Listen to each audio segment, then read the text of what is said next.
నాగదత్ గారు, ఇప్పుడు మిథున రాశి వారికి ఈ రాహుకేతుల ప్రభావం ఎలా ఉంటుంది? అంటే అనుకూలంగా ఉంటుందా? ప్రతికూలంగా ఉంటుందా? అంటే ఏం చెప్తారు? సో, మిథున రాశి వాళ్ళకి ఒక గొప్ప లక్షణం ఉంటది.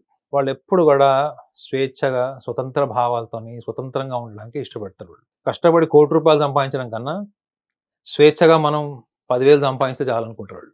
ప్లస్ ఇంకొకటి గతంలో వాళ్ళు ఈ ఫర్టిలిటీకి సంబంధించినటువంటి ట్రీట్మెంట్ తీసుకున్న వాళ్ళు, హ్మ్.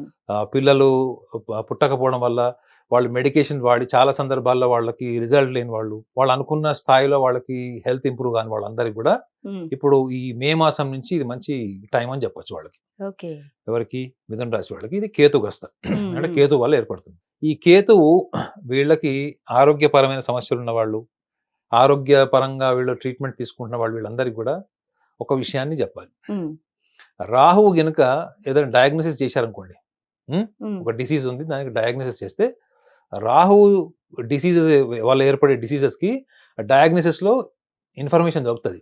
కేతువు వల్ల వచ్చేటువంటి ఆరోగ్య సమస్యలు అవి మీకు డయాగ్నోసిస్‌కి దొరకవు అని జ్యోతిష్యంలో ఉంటది. అంటే ఏంటి? వాటికి మూలాలు దొరకవు. ఓకే. మరి మిథున రాశి వారికి ఆచరించే పరిహారాలంటే ఏమన్నా ఉన్నాయంటారా? రాహుకేతుల్ని ప్రసన్నం జేసుకోవాలంటే? మిథున రాశి వాళ్ళు చాలా ఒబీడియంట్ ఉంటారు మేడం. ఇప్పుడు ఓకే. సపోజ్ మిథున రాశి వాళ్ళకి చెప్తా, బాబు ఇక్కడి నుంచి నువ్వు నడుచుకుంటూ వెళ్లి పలానా క్షేత్రంలో పలానా అభిషేకం చేసుకో, లేదా పలానా పని చేసుకో, లేదా దానం చేయి అని చెప్పాననుకోండి. హ్మ్. డబ్బులు అప్పు చేసినా చేస్తాడు. చేసేస్తారు. చేసేస్తాడు. హ్మ్. అర్థమైందా? హ్మ్. ఎందుకు? హ్మ్. చేస్తే లాభం ఏంటి? హ్మ్. ఎందుకు చేయాలి? ఈ హ్మ్. లక్షణాలు ఎవరికుంటాయి? చెయ్యకపోతే ఏమవుతది? అహా! మీరు మీరు చూడండి, ఈ లక్షణాలు తుల, ఆ! ఆ! కుంభ, మీనం. ఓకే. హ్మ్. మీరు ఏం చెప్పినా హ్మ్. దాన్ని క్వెషనేస్తారు. మళ్ళా దాన్ని గ్రైండర్‌లో ఏస్తారు. ఓకే. అదేనా? సో, వీళ్ళు అంత ఒబీడియంట్‌గా, హానెస్ట్‌గా ఉంటారు వీళ్ళు. హ్మ్. అంటే ఎవరు ఏం చెప్పినా గాని వింటారు. నిజాయితీగా చేస్తారు వీళ్ళు. హ్మ్. మనం ఏ సూచన ఇచ్చినా వాళ్ళు పాటిస్తారా అన్నది నేను ఫస్ట్ ఆలోచిస్తా. మా దగ్గరికి ఎవరొచ్చినా గాని వాళ్ళు సూచనను పాటించమని నేను చెప్పను. ఇదే మిథున రాశి వాళ్ళకి ఒకవేళ వాళ్ళ రాశిలో గనుక రాహు ఉన్నాడనుకుందాం.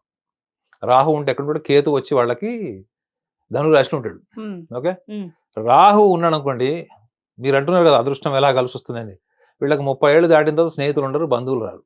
మిథున రాశి వాళ్ళకి ఏంటంటే అంత అంత లాజికల్ థింకింగ్, అంత ఇంట్యూషన్‌తో పనిచేసి క్రియేటివ్‌గా పనిచేసే వాళ్ళకి, హ్మ్. వాళ్ళకొక చిన్న విషయం ఏంటంటే ఈ యొక్క 18 మాసాలు ఏవైతే ఉందో వీళ్ళకి, ఈ 18 మాసాలు వాళ్ళేదైనా సాంప్రదాయం పాటించాలి, ఏదన్నా ఫాలో అవ్వాలనుకుంటే, వేరే వాళ్ళని గైడ్ జేయడం, వేరే వాళ్ళని మోటివేట్ జేయడం, వేరే వాళ్ళ జీవితాల్ని శిల్పి చెక్కినటువంటి మన దగ్గర సింబాలిక్‌గా లేదు ఉంటే నేను చెప్పేవాడిని. ప్రపంచాన్ని ఒక శిల్పిలాగా చెక్కగలిగేటువంటి సామర్థ్యం మిథున రాశి వాళ్ళకుంటదండి.